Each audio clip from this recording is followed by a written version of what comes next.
எல்லோருக்கும் வணக்கங்க. முதல்ல எல்லாருமே நீங்க நல்லா இருக்கீங்களா? சாப்பிட்டீங்களா?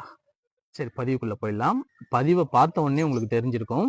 நெய் மிளகாய பத்தி தான். இப்ப இங்க இருக்குது பார்த்தீங்களா? இது வந்து நெய் மிளகாய் செடி. அதோடைய மிளகாய் பார்த்தீங்கன்னா, இப்படி தான் இருக்கும்.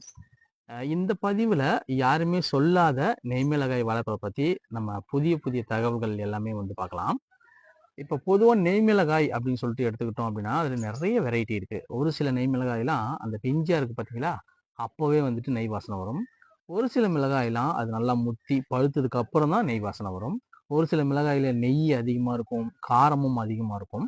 ஒரு சில மிளகாயில நெய் இருக்கும், காரம் கொஞ்சம் கம்மியா இருக்கும். சரி, ஓகே. பொதுவா நெய் மிளகாய் அப்படின்றது இதுதான். நெறைய வெரைட்டி இருக்கு. இப்ப நெறைய பேர் என்ன பண்றாங்க அப்படின்னாக்கா, அந்த நெய் மிளகாய் செடி வந்துட்டு வரல அப்படின்னு சொல்லிட்டு சொல்லிட்டு இருக்காங்க.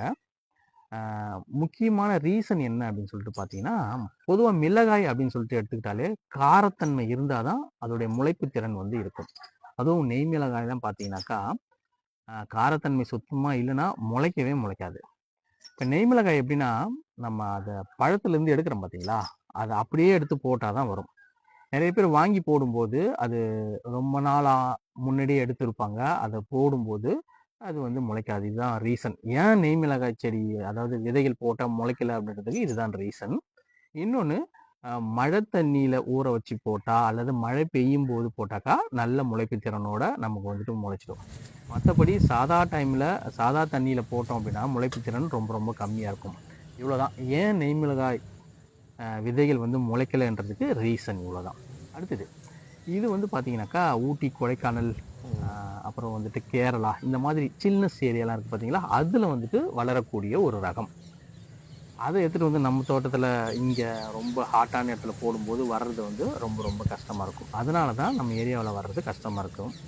இப்ப அத எப்படி நம்ம வளர்க்கலாம்னு பார்த்தீங்கன்னாக்கா, நம்ம தோட்டத்திலேயே வந்துட்டு அதாவது வெயில் இருக்கிற இந்த மாதிரி பிரதேசத்துல கேரட், முள்ளங்கிலாம் கேரட், பீட்ரூட்லாம் வருது பார்த்தீங்களா?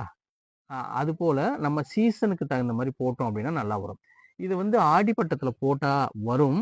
ஆனா ரொம்ப திணறி, திணறி, திணறி வரும். அதுக்கப்புறம் சில்னஸ் அந்த பனி வருது பார்த்தீங்களா? அப்பதான் வந்துட்டு இது வந்து உங்களுக்கு பூ வச்சு காய்கள் வந்து காய்க்கும்.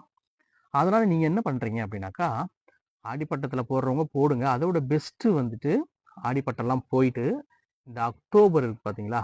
அ ஆகஸ்ட், செப்டம்பர் டூ அக்டோபர் அந்த டைம்ல நீங்க விதைகள் போட்டீங்கன்னாக்கா, எந்தவித பிரச்சனையும் இல்லாம, நோய் தாக்குதல் இல்லாம, பூச்சி தாக்குதல் இல்லாம வந்து அழகா வந்துட்டு இப்ப வந்து காய்கள் காய்ச்சுது. நான் வந்து அப்பதான் போட்டேன். இப்ப வந்து காய்கள் காய்ச்சி இப்ப பார்த்தீங்கன்னா உங்களுக்கு தெரியும்.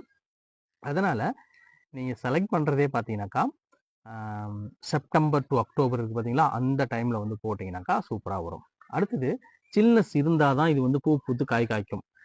சில்னஸ் இல்ல அப்படின்னா, இது அமைதியா தான் இருக்கும். ஒரு முறை நம்ம இந்த செடிய வச்சுட்டோம் அப்படின்னாக்கா, ஒரு 4, 5 வருஷத்துக்கு மேல நம்ம வச்சுக்கலாம். என்ன ஒண்ணு, வெயில் காலத்துல நம்ம இத எடுத்துட்டு போயிட்டு ஷேட்ல வந்து வைக்கணும். அப்பதான் வந்துட்டு அப்ப அமைதியா தான் இருக்கும். அதுக்கப்புறம் திருப்பியும் வந்துட்டு மழை பெஞ்சு சில்னஸ் வருது பார்த்தீங்களா? அப்போ வந்துட்டு பூ பூத்து வந்து காய்கள் வந்து காய்க்கும். இதுதான் நெய் மிளகாயோடைய பேசிக் வந்து பார்த்தீங்கன்னா, இதுதான். அதாவது சில்னஸ் இருந்தா தான் இது வந்துட்டு பூ பூத்து காய்கள் காய்க்கும். இதுல பெருசா பூச்சி தாக்குதல் அப்படின்னு சொல்லிட்டு பார்த்தீங்கன்னாக்கா, அஸ்வினி பூச்சிகள் வந்துட்டு வரும். அவ்வளோதான். ஆ மேக்ஸிமம் வேற எந்த பூச்சியும் வர்றதில்ல. அடுத்தது வைரஸ் நோய் வந்துட்டு வரும். அதுக்கு நம்ம புளிச்ச மோரு அப்படின்னா, நம்ம நீம் அமிலம் இருக்கு பார்த்தீங்களா? இத வந்து தெளிச்சுட்டு வந்தாலே உங்களுக்கு வைரஸ் நோய் வந்துட்டு சரியாயிடும். அதாவது வைரஸ் நோய்னா இலை சுருட்டல் நோய். மத்தபடி பெருசா ஒண்ணும் பராமரிப்பு இல்லாம வளரக்கூடியது. சரியான பட்டம் பார்த்து நம்ம பயிர் வச்சோம் அப்படின்னாக்கா, உங்களுக்கு நெய் மிளகாய் வந்துட்டு நல்லாவே வந்துட்டு காய்க்க ஆரம்பிக்கும். ஓகேங்க. இப்ப நெய் மிளகாய் வந்துட்டு நம்ம அறுவடை பண்ண ஆரம்பிச்சிடலாம்.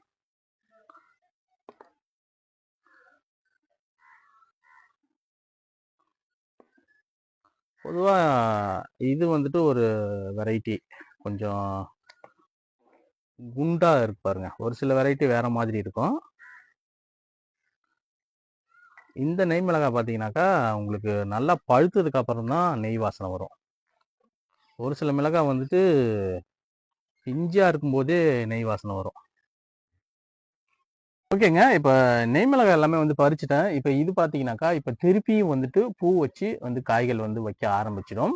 நெய் மிளகாய் வந்துட்டு நமக்கு ஒரு செடியில இவ்வளவு கிடைச்சிருக்கு. இப்ப இது ஃபுல்லாவே இதுல இருக்கிற விதைகள் எல்லாமே வந்துட்டு உங்களுக்கு தாங்க. ஏற்கனவே நான் வந்து நெய்மிளகாய் செடிகள் வந்து சென்னை மக்களுக்கு கொடுத்துருப்பேன். அப்போ நிறைய பேர் கேட்டிருந்தீங்க, வெளியூர் மக்களுக்கு இல்லைங்களா அப்படின்னு சொல்லிட்டு. அவங்களுக்காகவே இப்போ இந்த விதைகளை வந்து ஷேர் பண்ண போகிறேன். எப்போ அப்படின்றத விரைவில் வந்து அறிவிக்கிறேன். நம்ம சேனலை தொடர்ந்து பார்த்துட்டே வாங்க. இப்போ இந்த விதைகள் வந்து எத்தனை பேருக்கு வரும் அப்படின்றது தெரியல, எடுத்து பார்த்தா தான் தெரியும். எத்தனை பேர் அப்படின்றத விரைவில் நான் அறிவிக்கிறேன் நம்ம சேனலில். நிறைய பேர் எனக்கு கிடைக்கல அப்படின்னு சொல்லிட்டு ஃபீல் பண்ணாதீங்க. இப்போவே வந்துட்டு நம்ம சேனலை ஃபுல்லாகவே பார்த்துட்டே வாங்க.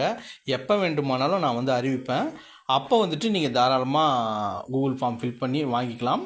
மீண்டும் அடுத்த பதிவில் சந்திக்கிறேன். நன்றி, வணக்கம்.